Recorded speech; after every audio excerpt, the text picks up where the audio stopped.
Hi guys, so today we're going to look at solving equations. We're on page 32 in our ISN. We're going to get started with adding and subtracting one-step equations first. Let's look at that. Number 1 says y plus 6 is equal to 9. When you have y plus 6 is equal to 9, what you're essentially trying to do is you're trying to get your variable by itself. And that goes for any equation in math. Most of the time, you're trying to get your variable by itself. And variable is any number that is represented by a letter. So in this case, it's y. How we do that is, well, we first split down our equal sign, and then we're going to say, okay, what is next to the variable? Well, over here we have a plus 6. So we have to get rid of that plus 6 to get the y by itself. How do we do that? Well, we can subtract 6 or do the opposite operation on both sides of the equal sign, and we're left with a 0 here and a y, or just a y on the left, and then 9 minus 6 gives us a positive 3. So my y is equal to 3. That's my answer. You're going to do that for any question, okay? You're going to do the opposite operation of whatever it is that's given. So over here, again, it's add 3, so you're going to subtract 3 from both sides of the equal sign. Over here, this is a bit different because we have the variable on the right-hand side instead of the left-hand side, but it's the same exact thing. You're going to split down the equal sign, and then you're going to say, well, how do I move this 4 over to the other side? Well, again, you're going to subtract it from this side and subtract it from this side, and you would end up with an a is equal to whatever negative 3 minus 4 is. Go ahead and finish 2, 3, 4 on your own. Let's look at 5. The sum of a number and 3 is negative 2. Find the number. So I'm going to underline sum because I know that's one of my key words. Sum. Well, that means addition, right? Sum. The sum of a number, we don't know what the number is, so we're going to say it's x. And 3 is negative 2. Is actually a important word, a key word also. And negative 2. So we know we have an x as our variable, a plus sign, a 3, and a negative 2. Let's read that again. The sum of a number x, and 3, so we're adding x plus 3, is equal to negative 2. So go ahead and finish number 5 on your own. Let's look at equations involving subtraction. Let's do number 9 over here, just so it's similar to this number 3 up here. We're going to split it down the equal sign, and then we're going to say negative 9 is equal to q minus 8. Well, how do I get that q by itself? Well, I have to move this 8 to the other side by doing the opposite operation. Opposite operation, the opposite of subtraction is addition, so we're going to add 8 to this side, which will give me a 0 and a q over here, and then this is going to be negative 1. Remember, guys, same signs add and keep, different signs, negative and a positive, so different signs subtract. 9 minus 8 is 1. Keep the sign of the bigger number, so bigger number is 9, negative, so it's negative 1. Then you'll be exact. Go ahead and do number 6, 7, and 8 on your own. Again, split down the equal sign, then do the opposite operation, which is plus, because we have a subtraction, subtraction, subtraction, and then see what you get for x. Last one, if you decrease a number by 4, decrease meaning you're taking something away or subtracting something. If you decrease a number by 4, the result is negative 5. 4, the result is negative 5. So you're taking a number, we don't know what the number is, let's represent it by the letter y, or with the letter y. So decrease a number by 4. So you have this number and then you're decreasing it by 4.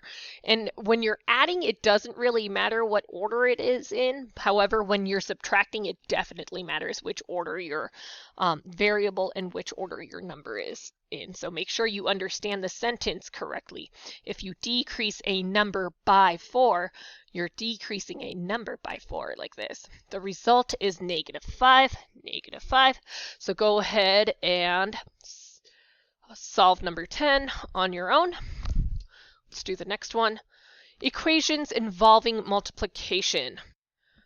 Okay, so number 1 says 20 is equal to 4z. Well, we know that when we have a number and a letter right next to each other, it means this number is being multiplied by whatever this variable is, which is z.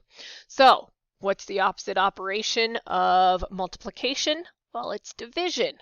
Another way to represent division is using fractions. So we are going to divide both sides by 4, because when you divide 4 divided by 4, you end up with 1z, or just z, right? 1 multiplied by any number gives you that number itself. 20 divided by 4 gives us a 5. Okay, so our final answer is z is equal to 5. -8 times g is equal to 24. Go ahead and do that one on your own, this one on your own, and this one on your own. The only thing I want to remind you guys with multiplication and division is use the triangle if you need to. Remember the triangle. You have 2 negative signs and then a positive sign. And remember, there's 2 negatives that make a positive. So the 2 negatives have to go on the bottom. When you're multiplying or dividing, you can use the triangle. So if you're dividing a positive number by a negative number, your answer should be a negative number. So g is going to equal something negative. Same thing here, and then use the triangle here also. Negative divided by a negative, what will that give you? Number 5, the product of a number we don't know, we'll represent that with a. Let's do A. And 5 is -35. So a product of a number, so multiplication, we know product represents multiplication. A times a number, or number 5, is -35, right? Or you can also write it like this: 5a equals -35. Both of these are correct ways of writing this problem right over here. Go ahead and finish number 5 off on your own. And we'll do number 6, equations involving division. Okay, so now we're going to look at this. X divided by 4 is equal to 7.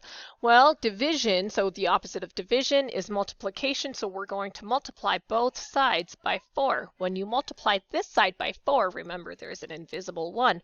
So you're multiplying the numerators. 4 times x gives you 4, and 4 times 1 gives you 4. So 4 over 4 is going to be actually a 1, which is 1x. And over here, 7 times 4 is 28. So our x is equal to 28. That's our answer. Do number 7, 9, and 8 on your own. Number 10, the quotient of a number, quotient meaning division, the quotient of a number b, sure, why not? And -4 is 5, is 5. So the quotient of a number and -4 is 5. The quotient of a number and -4 is 5. What is the number? So go ahead and solve for B on your own. And let's go to the last page. Number 1, 3x plus 2 is equal to 23. This is a two-step equation. Two-step equation, you have to do a couple of different things. Again, you're going to split down the middle, and then you're actually going to remove the part that's furthest from your variable first. So you're going to do the opposite operation, minus 2 from both sides, and you're left with a 3x is equal to 21. Now we have 3x, or multiplication, so we're going to divide both sides by 3. X is equal to 7. Pretty simple, right? Remember, this is multiplication, but you have to do that subtraction first. So you're going to do the opposite, add 7 to both sides, then divide both sides by -2. And same thing over here, and go ahead and use number 1 as an example. Or, no, actually, let's do number 4 real quick. Okay, over here, k divided by -2. Again, we're going to use our hint that we get rid of whatever is furthest away from our variable first.